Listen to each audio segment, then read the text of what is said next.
tal, amigos? ¿Cómo están? Ya estamos otra vez aquí queriendo platicar de temas sumamente interesantes de Aprendiendo Derecho, siempre llevándole la cultura jurídica, pues para conformar una mejor sociedad y siempre invitando a gente que sabe de los temas. Hemos invitado hoy a uno de nuestros catedráticos de la Universidad de Ciencias Jurídicas, al maestro Carlos Calcaño Sánchez, para que nos hable un poquito de la suspensión del juicio de amparo. Maestro, es un honor tenerle en el programa, maestro. Doctor, el gusto es mío. Le agradezco la invitación, el espacio, a este foro, a este espacio que tiene como bien, pues, comunicar a la comunidad jurídica, a la sociedad en general, temas que son de gran relevancia y que ayudan mucho, inclusive a la ciudadanía, a los propios abogados, a tomar decisiones de manera, pues, que puedan beneficiar el asunto de sus representados o a la misma gente. Es la idea, ¿verdad? Que nosotros a través del derecho podamos aportar algo a la sociedad, pues para lograr el fin último del derecho, que es vivir en armonía y en paz social, ¿no? Es correcto, doctor. Y pues el día de hoy abordar un tema que es sumamente importante en la suspensión de plano del juicio de amparo, pero más que nada en específico sobre los casos urgentes. Eso, vamos a ir abordando los temas porque seguramente a la gente le va a llamar mucho la atención, porque es común que entre familiares, entre amigos, aunque no sepan nada de leyes, pero sí se hable de, oye, ampáralo. ¿Quieren detener? Ampáralo. Vas al IMSS y no te atienden, ampáralo. No te quieren garantizar la propiedad, ampáralo. O sea, ¿cómo ampáralo? ¿Ampáralo es la solución de todo? ¿O qué pasa, no? ¿Por qué siempre ampáralo? ¿Qué es, maestro, un amparo? ¿Y cuándo procede? Acaba de puntualizar un punto importante. ¿Qué es el amparo? El amparo en sí es un medio de control constitucional que tiene como finalidad salvaguardar los derechos humanos reconocidos en la Constitución, en los tratados internacionales en los que México es parte. Claro, como todo juicio, tiene sus particularidades, tiene sus formalidades y sus principios. En el juicio de amparo no es la excepción, que va a haber un principio de definitividad, es decir, que antes de acudir al juicio de amparo hay que agotar los medios ordinarios de defensa. O sea, si hubiera otra forma de solucionarlo, trata de solucionarlo ahí y el amparo déjalo como la última opción. Es correcto. Sin embargo, hay una particularidad sobre los casos urgentes. ¿Qué significa esto? Los casos urgentes los vamos a encontrar en el artículo 15 de la propia ley de amparo y medularmente son aquellos en los que importe peligro a la vida, incomunicación, desaparición forzada, aquellos prohibidos por el mismo artículo 22 constitucional. En estos casos, el principio de definitividad no va a ser obstáculo para que el agraviado, o en su caso, que el agraviado no pueda interponer el juicio de amparo, cualquier persona, ya sea inclusive hasta un menor de edad, puede interponer el amparo a favor. Ok. O sea, el amparo es un órgano de control que cualquier persona puede hacer uso de él. Usted dice, los que están en el artículo 15 de la ley de amparo, ¿esos cuáles son? ¿O qué ejemplo pudiéramos tener para que la gente más o menos diga, yo estoy en esta hipótesis y puedo interponer un juicio de amparo por mí mismo o a través de un tercero, decía, ¿no? Es correcto, excelente pregunta.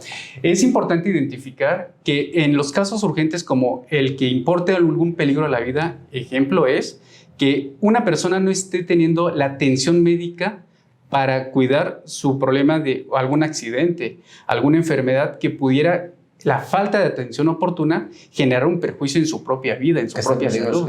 Por supuesto. Si llegáramos, por ejemplo, al IMSS o al ISSSTE, pero no tengo yo IMSS o ISSSTE, claro. ¿Ese es obstáculo para que no me atiendan? O aunque no lo tenga, tienen que atenderme. Y si se me niega, puedo acudir al amparo. Lo deben de atender toda vez que, si bien no se cuenta en este supuesto con alguna prestación de seguridad social, pues atendiendo a la urgencia, se le debería de atender.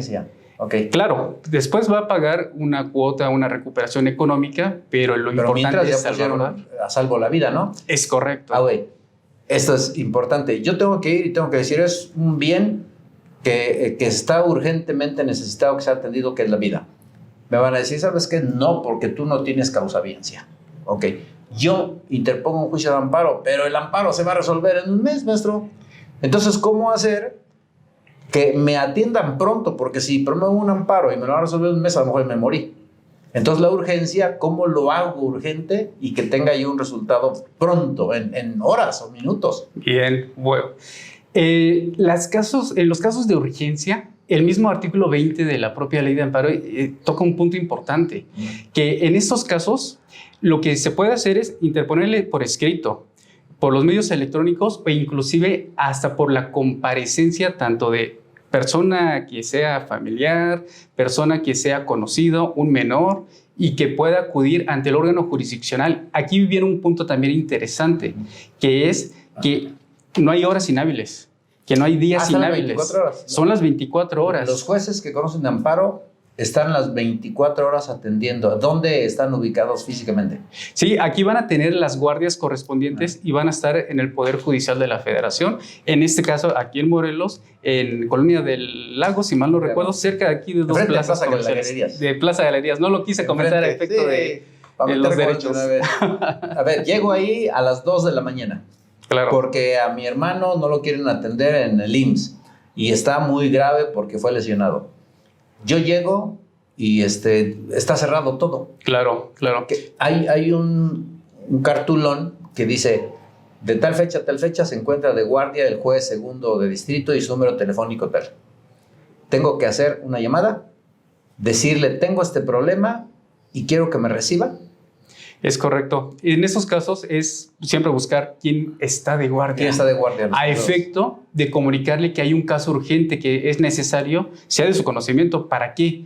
Para que en el caso de que sea una comparecencia, pues escuche a la persona y que levante esta comparecencia a efecto de que tome las medidas necesarias para salvaguardar la vida de una persona que pudiera estar en peligro en virtud de la omisión que pudiera tener alguna autoridad, en este caso en servicios de salud, para efecto de salvaguardar obviamente su salud, su vida.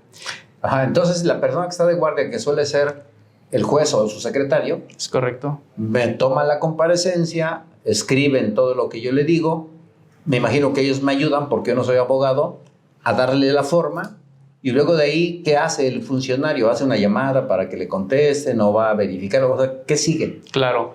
Excelente pregunta. Aquí debe de levantar esta comparecencia a efecto de que emita un acuerdo correspondiente. Este acuerdo va a determinar qué acciones va a realizar por conducto del actuario. Recordemos que en el aspecto jurisdiccional, el actuario va a ser quien va a ejecutar las determinaciones que el juez propiamente determine, y aquí es cuando empieza la figura de la suspensión de plano.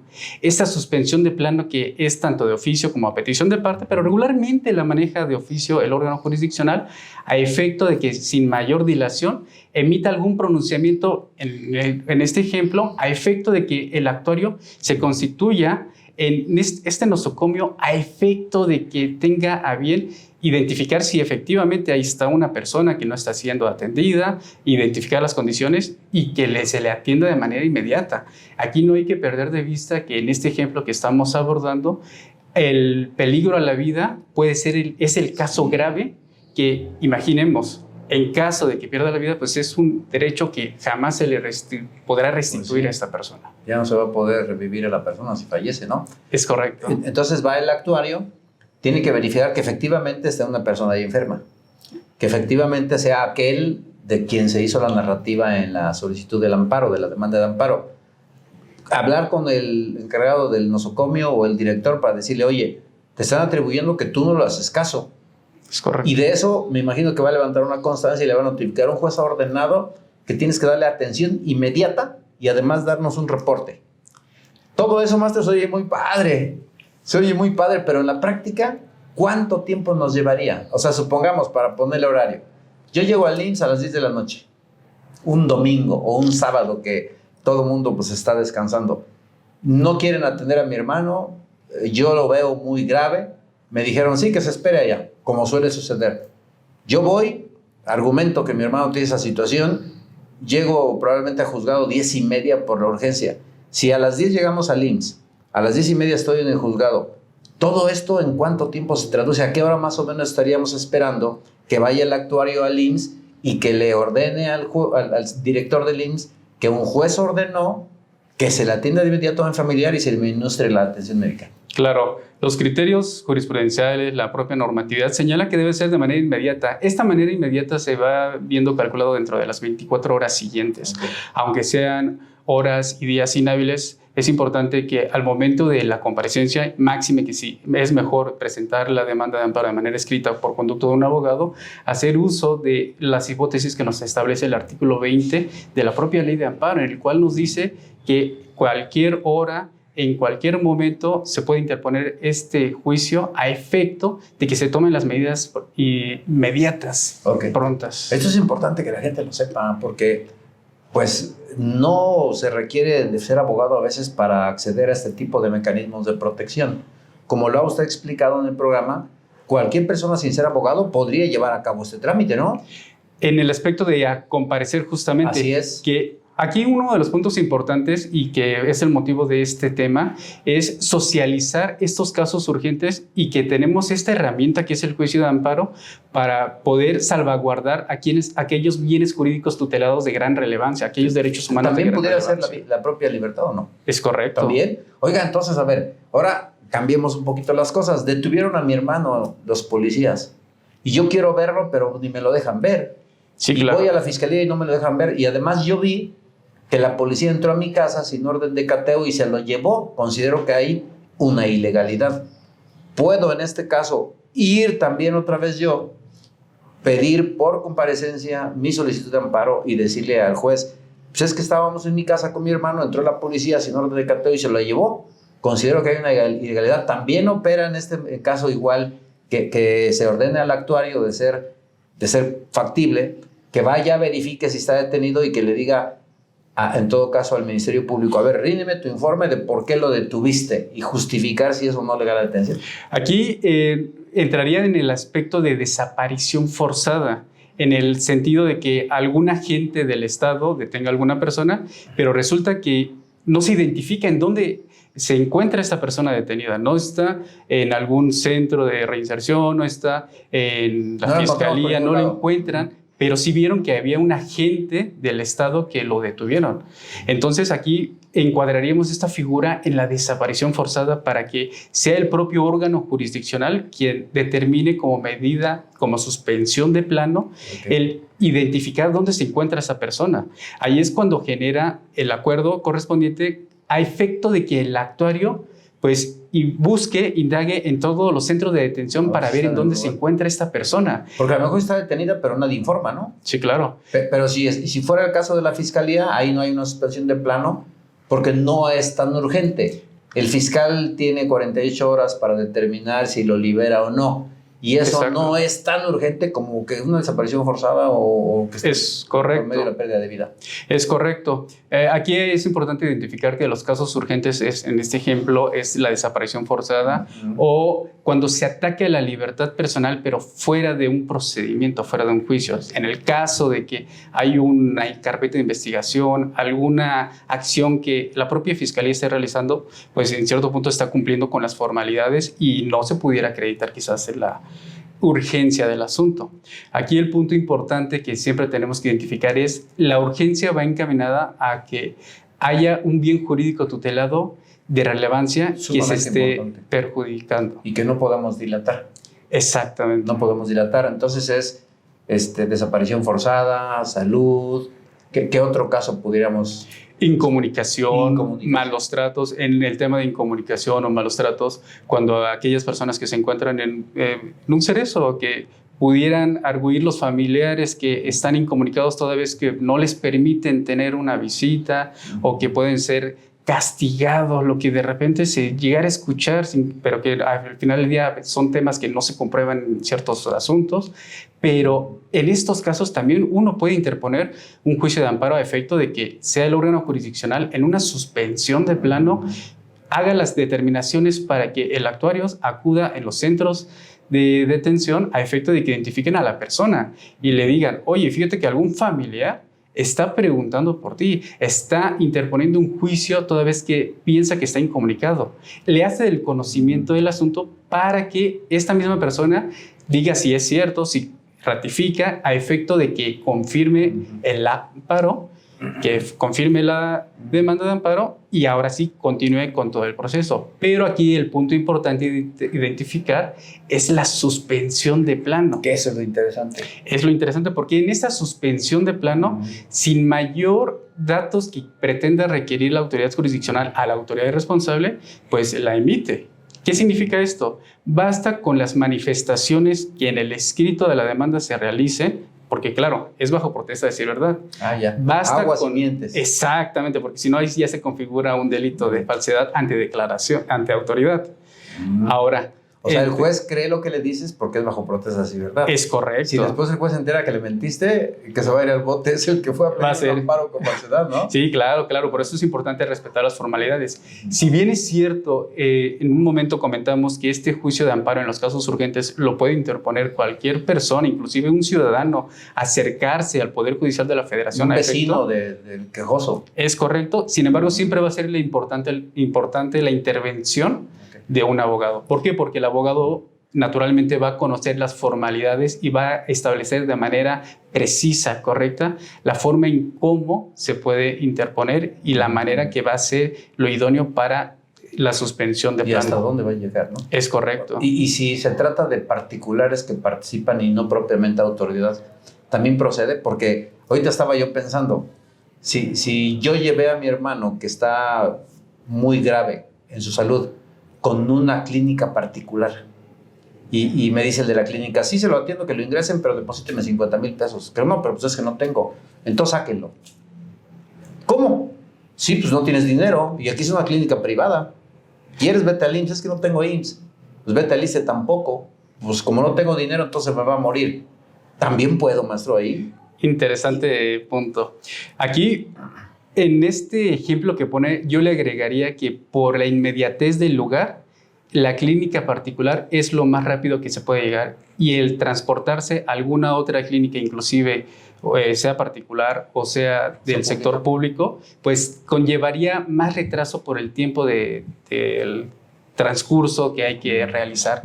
En estos casos también, por supuesto, que un particular en materia de amparo puede ser considerado como autoridad responsable.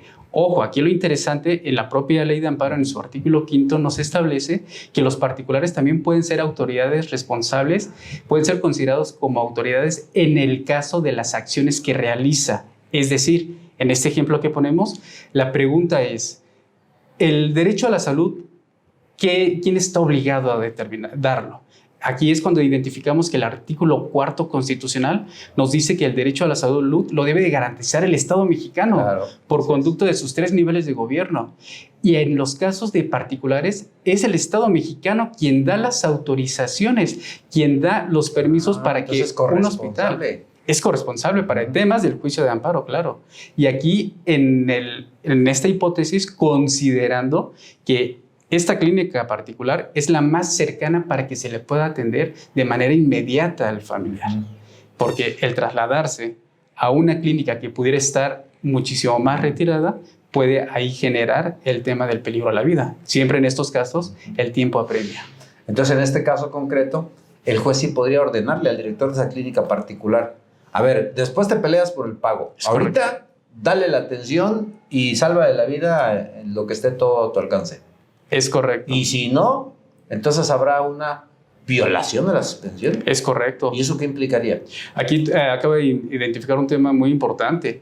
El hecho de no atender una suspensión del acto reclamado, ya sea por una suspensión de plano, provisional o definitiva, según sean los casos, aquí conlleva una responsabilidad hacia la autoridad que es la responsable. En este caso, a los particulares que fungen como actos de autoridad y que puede ser motivo de sanciones.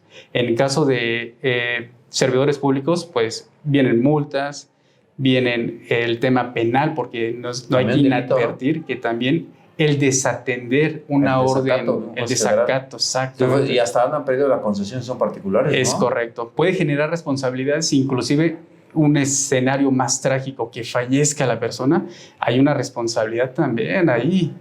Híjole. Es importante que en todos los lugares donde se tiene una concesión de servicios públicos, como en este caso, pues también los abogados le digan a sus clientes eso, ¿no?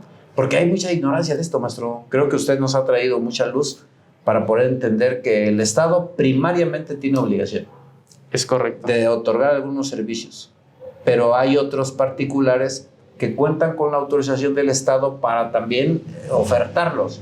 Pero eso no quiere decir que lo oferten libremente y sin límites, sino más bien la propia autoridad que les dio la concesión los tiene que monitorear y los tiene que sujetar a las obligaciones inherentes a la prestación del servicio que tendría el Estado de prestarlo al 100%, ¿no? Es correcto. Aquí esos temas son importantes siempre considerarlos y, si me lo permite, aquí me gustaría exteriorizar la importancia de que todos estudiáramos derecho, la verdad. La ciudadanía que quizás le dicen, no, ¿para qué estudiar derecho si yo no quiero ejercer? No, no es nada más estudiar derecho para ejercer, sino también para conocer nuestros propios derechos, para conocer nuestras obligaciones, aquellas instituciones a las cuales nos podemos acercar y, por supuesto, formar parte de una comunidad de abogados, de una comunidad de compañeros en la que nos podamos acercar para atender ciertos temas. El estudio del derecho, yo siempre lo he comentado a los alumnos, no es exclusivo de aquellos que quieran ejercer como litigante, como servidor público, como funcionario judicial, como corredor, como notario. No, este estudio de derecho va para todas las personas, porque todas las personas en esta dinámica de la vida podemos ser sujetos de algún acto de alguna autoridad que pudiera ser considerada como arbitrario. Entonces es importante conocer ante qué instituciones acercarnos, ante qué áreas acercarnos. O sea, vivimos constantemente ante reglas de convivencia, ¿no? Hay reglamentos, hay leyes, hay constituciones y debemos conocer lo mínimo nuestros derechos y nuestras obligaciones. Yo creo que valdría la pena, maestro. Usted decía al inicio de esta charla que los derechos que deben ser respetados por la autoridad se encuentran establecidos en la Constitución y en tratados internacionales. O sea, no les vamos a pedir que lean todos los tratados internacionales y todas las constituciones, pero sí por lo menos vale la pena leer nuestra Constitución. La conseguimos en cualquier papelería y muy barata. Son 136 artículos que hasta nos vamos a divertir leyendo. Y creo que la gente va a ser más culta porque va a saber a qué tiene derecho. Cuando analizamos algún derecho establecido, principalmente en la parte dogmática, que es del artículo 1 al 29 de la Constitución, y del 30 al 136 de la parte orgánica, creo que vamos a entender la funcionalidad legal de lo que opera en el Estado, en el país, en el municipio, y saber hasta dónde podemos llegar. Ese derecho primario del que usted habla está en la Constitución. Y de ahí surge entonces el derecho para que nosotros vayamos ante una autoridad y le digamos, es que este derecho que está en la Constitución me lo están violentando y por eso vengo para que ustedes impidan que me lo sigan violentando, porque decía usted que el amparo es órgano de control constitucional. ¿Qué implica? Que van a controlar o van a evitarse que se violen los derechos ahí establecidos para los gobernados, ¿no? Es correcto. Este medio de control constitucional, que es el juicio de amparo, ciertamente tiene como finalidad hacer que se respete lo que viene en la Constitución Política de los Estados Unidos Mexicanos, en especial sobre los derechos humanos. Pero sobre estos mismos derechos humanos hay algunos que tienen una gran relevancia. La vida es de gran relevancia naturalmente por lo que implica y que cualquier acto que importe algún peligro a esta vida va a ser de estos casos urgentes que justamente estamos analizando y que estamos abordando. Ahora bien, como usted bien lo comenta, doctor, esta Constitución es fácil de obtener, fácil de adquirir, inclusive buscando en las propias páginas de internet de los órganos de gobierno, ahí vamos a poder encontrar esa Constitución que va a ser idónea, que inclusive cualquiera persona lo pueda identificar, lo pueda conocer al menos la parte dogmática donde vienen estos derechos humanos y que son motivo del juicio de amparo. Claro. Oiga, qué padre. Los juicios de amparo indirectos, porque hay otro tipo de amparos, pero eso ya es entrar en más complejidad jurídica. Indirectos los conoce un juez federal de amparo, que tiene por disposición de la ley la obligatoriedad de estar abierto a las 24 horas. No quiere decir que esté físicamente en el lugar, pero sí está de guardia, deja su número telefónico para urgencias como las que estamos hablando, o el secretario del juez que tiene esa encomienda. No hay forma de que no sean ilocalizables. Tienen que estar siempre localizables las 24 horas, los 365 días del año, para que sin importar el horario lleguen las personas y puedan ahí hablar, decirle de qué se trata recibir la comparecencia y en breve tiempo tener una suspensión de plano para un caso como los que hemos platicado, ¿es así? Es correcto. En estos casos que son de carácter urgente. De carácter urgente. Porque naturalmente el juicio de amparo, como bien lo acaba de exteriorizar, tenemos dos vías, la vía indirecta, la vía directa. En la vía indirecta encontramos todas las hipótesis en el artículo 107, mientras que en la vía directa vamos a encontrar en el 170 de la propia ley de amparo. Sin embargo, en estos ejemplos, en estos casos que comentamos sobre el momento en el que un juez, un secretario de acuerdos va a estar de manera, pues, atendiendo estos temas, son en los casos urgentes. Estos casos urgentes que por su relevancia del peligro que pudiera importar a un derecho humano, a un bien jurídico tutelado, deben de tener una guardia permanente. No importa día, no importa hora. Esto nos indica el propio artículo 20 de la ley de amparo, en el que prácticamente en cualquier momento tenemos que, o podemos más bien, interponer este juicio, sea de manera escrita, sea por los medios electrónicos o inclusive ante una comparecencia. Comparecencia, que creo que es lo más funcional. Es correcto. Eso no implica que cualquier acto es de los extremadamente urgentes. Correcto. Así que abusados, porque si vamos a decirle al juez, oiga juez, a las 2 de la mañana quiero un amparo porque no me dan alimentos. Va a decir el juez, eso no es tan urgente, sí es urgente, pero no como para que lo resuelva en 3, 4 o 5 minutos, ¿no? Es correcto. Entonces hay que saber identificarlos. Ya hablamos de dos casos muy importantes. Maestro, ¿cuánto cuesta eso? ¿Va la persona? ¿Cuánto tiene que llevar en su bolsa para pagar el amparo? ¿Cómo se hace? Excelente pregunta, doctor. Es un trámite que no cuesta, es un trámite gratuito. Lo que cuesta es los honorarios del abogado. Los honorarios... Sí contratan al abogado. Sí contratan a un abogado. Pero si van solitos también los pueden atender, ¿no? Sí, por supuesto. O en otro caso, aquí también es importante considerar la figura del Instituto Federal de la Defensoría Pública. Ya. Te dan asesores gratuitos. Es correcto. Y recordemos que este Instituto de la Defensoría Pública tiene como finalidad brindar esta representación, esta asesoría, principalmente a los subsectores vulnerables. ¿Cuáles son estos sectores vulnerables? Aquellos que se encuentran en condiciones desfavorables y que, consecuentemente, no tienen los recursos o las posibilidades, por desgracia, para contratar a un abogado particular. Recordemos que al final del día el Estado mexicano está obligado con todos los ciudadanos a brindar todas aquellas condiciones que le permitan tener un mejor estilo de vida. Y los los abogados que son defensores de oficio, coloquialmente conocido, también es una obligación que el Estado brinda y por ello están a disposición de aquellos sectores vulnerables. La administración de justicia es gratuita. Es correcto. Maestro, pues qué gana agasajo platicar con usted. Nos ha quedado muy claro. Hoy hemos entendido muchos derechos que seguramente gente que nos ve estará seguramente ya con otra óptica. Gracias, maestro, por darnos luz. Doctor, es un gusto y le agradezco mucho la invitación a este foro. Muchas gracias y gracias a usted, porque por usted hacemos estos programas.